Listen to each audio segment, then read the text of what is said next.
چه خوشتیپ، چه خوشگل. 7 آدم حسابی روی صحنه ما، خوشگل و خوش لباس، بچه‌های دهه 90. یکی دو تاشون آخر دهه 80 اومد، صاحبش اومد. سلام. سلام به شما.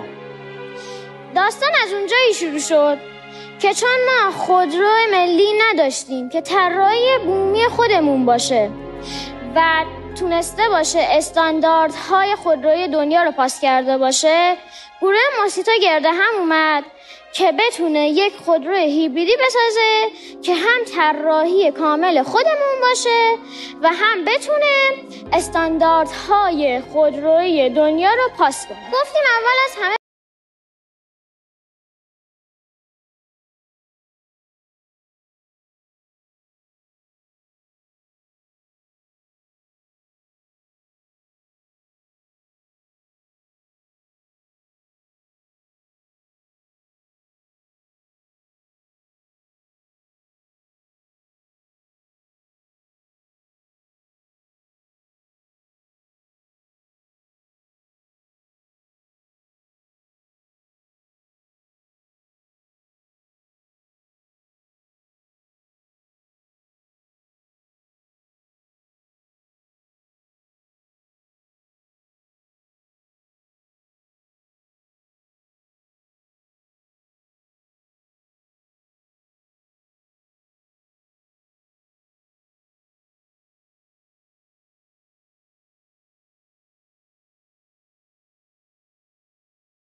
بر عهده من بوده.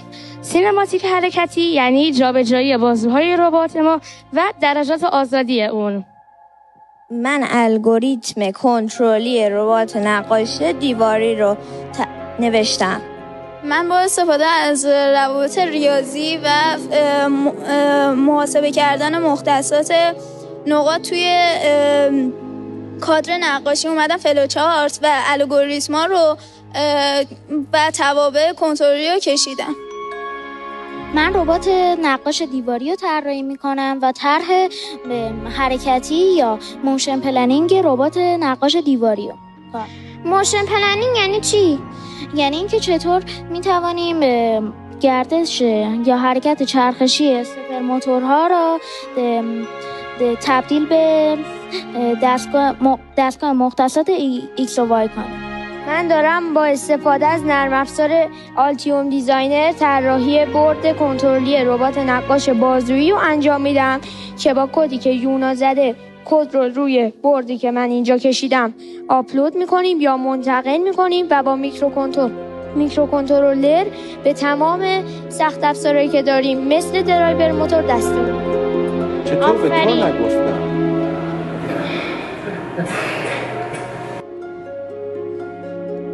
علیرضا، تو چه بخشی از چه نقشی در پروژه ما داشتی؟ من بردهای الکترونیکی ربات نقاش دیواری رو طراحی کردم که شامل برد اصلی و درایور موتورهای استپر موتورها و سرو موتور هست. بریم ببینیم پوریا تو این پروژه چیکار کرد. وای اینو میخورمش. بریم ببینیم چی میگه. من بعد از کرونا تو رو با سس میخورم. یه سس از امین میگیرم میخورم. تو چه نقشی تو این پروژه داشتی؟ من برنامه مربوط به توابع موتور رو نوشتم. اینجا ما یه دونه پرینتر 3 بعدی داریم. بچهای مکانیک بعد از اینکه خودرو رو طراحی کردن میتونن طرح خودرو رو به این رباتمون بدن تا این رباتمون نمونه اولیه ربات رو برای ما طراحی کنه. ما میتونیم با حرکت دادن این استپر موتورها طول نخ‌هایی که به اینها وصله رو کم و زیاد کنیم تا نقطه‌ای که این دو تا نخ همدیگر رو قطع میکنن مختصاتش تغییر کنه و بتونه یه نقاشی رو برای ما بکشه.